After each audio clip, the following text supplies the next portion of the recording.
तो दोस्तों आज हम फिर से आपके लिए लेकर आए हैं देश दुनिया की तमाम ताज़ा बड़ी खबरें। सबसे पहली बड़ी खबर में आपको बताएंगे दोस्तों कि इजराइल के एयर स्ट्राइक में पीएम और मंत्रियों की मौत से भड़की हूती विद्रोही इजराइल से बदला लेने की खाई कसम। ट्रंप के 50% टैक्स से हिला तमिलनाडु, 34,000 करोड़ रुपए का हुआ घाटा। सीएम बोले खतरे में हैं हजारों नौकरियां, मोदी करे ट्रंप से बात। 7 साल के बाद फिर से भारत में शुरू होगा टिकटॉक ऐप। प्रधानमंत्री मोदी की चीन यात्रा के बाद टिकटॉक ने भारत में भर्तियां कर दी शुरू। उत्तर प्रदेश में 50,000 होमगार्ड भर्तियों का ऐलान, जल्द की जाएगी प्रक्रिया पूरी। इजराइल के हमले के बाद हूती विद्रोहियों ने संयुक्त राष्ट्र के कार्यालय में मारा छापा, 11 कर्मचारियों को बनाया बंधक। ट्रंप की भारत यात्रा रद्द, क्वाड समिट 2025 के लिए तय था कार्यक्रम, भारत के लिए बड़ा झटका। तो दोस्तों सभी खबरों को आपको एक एक कर बताने वाले हैं, वीडियो को लाइक कर चैनल को सब्सक्राइब कर दें। इससे भी बढ़ तो दोस्तों अगली खबर की ओर, तो पीएम और मंत्रियों की मौत के बाद इजराइल से हूती विद्रोहियों ने बदला लेने का किया ऐलान, नेतन्याहू की उड़ी नींद। दोस्तों आपको बता दें कि यमन के हूती विद्रोहियों ने इजराइल से बदला लेने की कसम खाई है। इजराइल के हवाई हमलों में अपने प्रधानमंत्री अहमद और कई वरिष्ठ नेताओं की हत्या के बाद हूतियों का आसमान पर गुस्सा है और हूतियों ने बयान जारी करके इजराइल को मिट्टी में मिलाने का ऐलान किया है। हूतियों ने कहा है कि वह अपने नेताओं की मौत को याद रखेगा, इन मौतों का हिसाब इजराइल से जरूर चुकता किया जाएगा। इजराइल को इतनी बड़ी चोट हम देंगे कि इजराइल ताउम्र इसको याद रखेगा और अपने नेताओं की मौत का बदला जरूर लेगा। दरअसल आपको बता दें कि बीते दिनों ही इजराइल ने यमन पर एयर स्ट्राइक की थी। इसमें यमन के राष्ट्रपति और कई वरिष्ठ मंत्रियों की मौत हो गई थी और इसी से अब हूती विद्रोही बौखला गए हैं और उन्होंने इजराइल को बर्बाद करने का ऐलान किया है।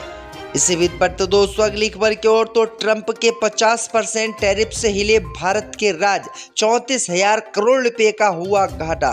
दोस्तों आपको बता दें कि अमेरिका के राष्ट्रपति डोनाल्ड ट्रंप के द्वारा भारत पर लगाए गए 50% आयात शुल्क का असर अब साफ दिखने लगा है। ये टैरिफ 27 अगस्त 2025 से लागू हुआ और इसके कारण कई कंपनियों में चिंता बढ़ गई है। सबसे ज्यादा मार तमिलनाडु की टेक्सटाइल इंडस्ट्रीज पर पड़ रही है।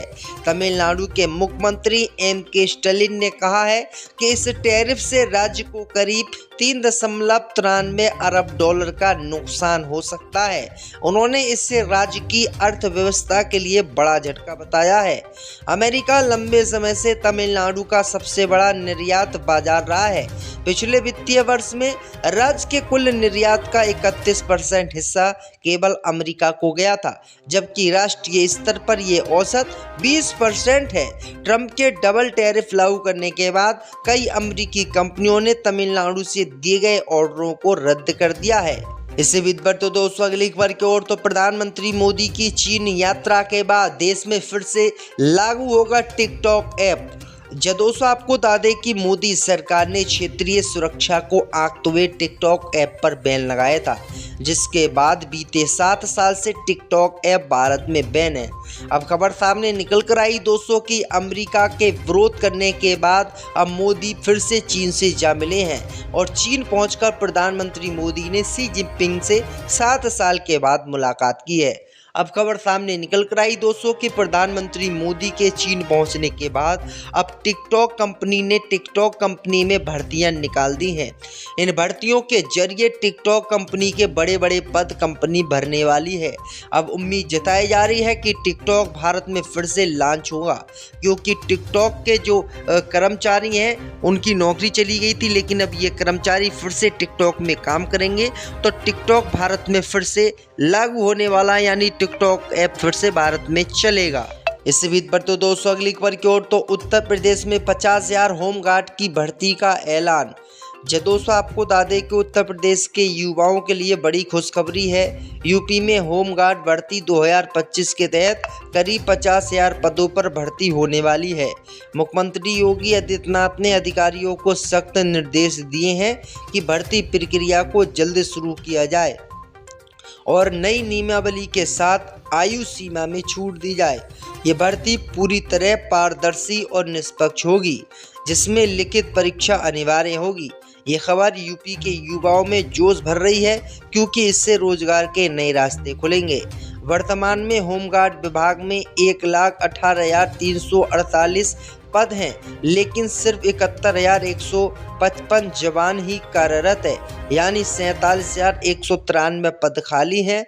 अगले 10 साल में करीब 38,000 जवान रिटायर होंगे, इसलिए 50,000 पदों पर भर्ती की योजना बनाई गई है।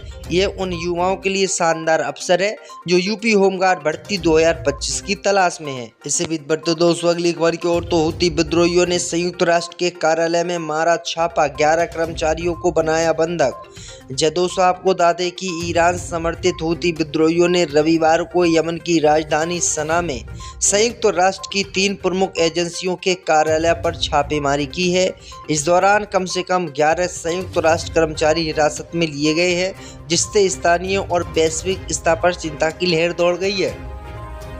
इन गिरफ्तारियों के बाद सना और होदेदा में सुरक्षा बलों की तैनाती और कड़ी कर दी गई है।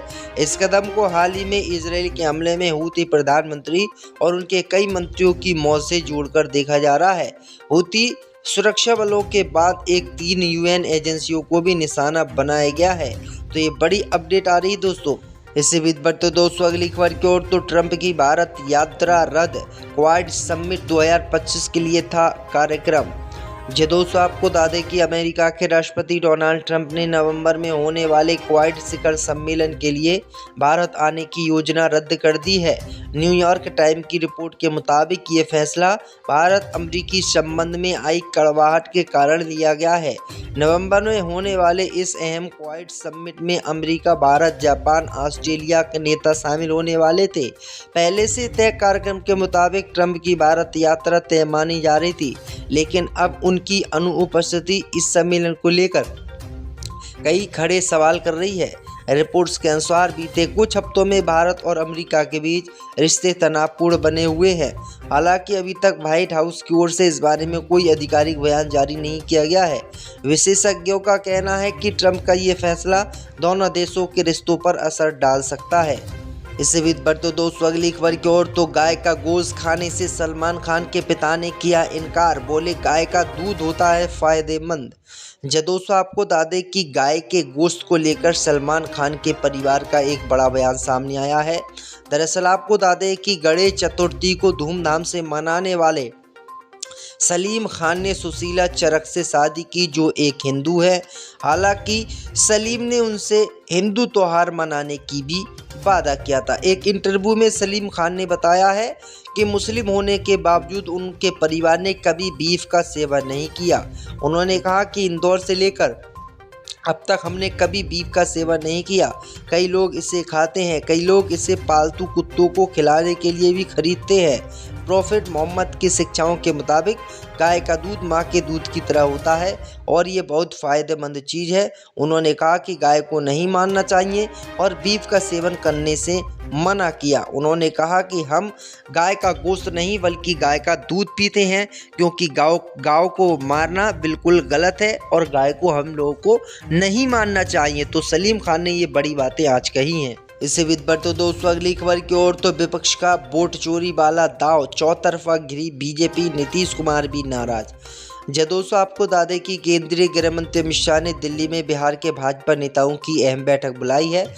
खबरों के मुताबिक ये बैठक बिहार विधानसभा चुनाव 2025 की तैयारियों को अंतिम रूप देने के लिए की जा रही है। ये 3 सितंबर को दिल्ली में बिहार बीजेपी नेताओं की बैठक होगी। इस महत्वपूर्ण बैठक में बिहार के दोनों उप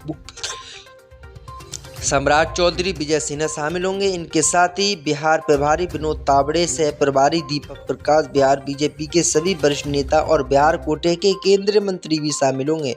आपको बता दें कि बिहार विधानसभा का कार्यकाल 22 नवंबर 2025 को खत्म हो रहा है और चुनाव आयोग सितंबर-अक्टूबर में चुनाव की तारीखों का ऐलान कर सकता है।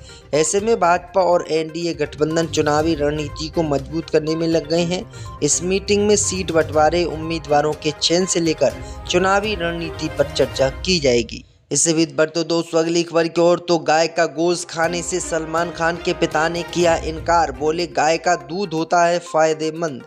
जी दोस्तों, आपको बता दें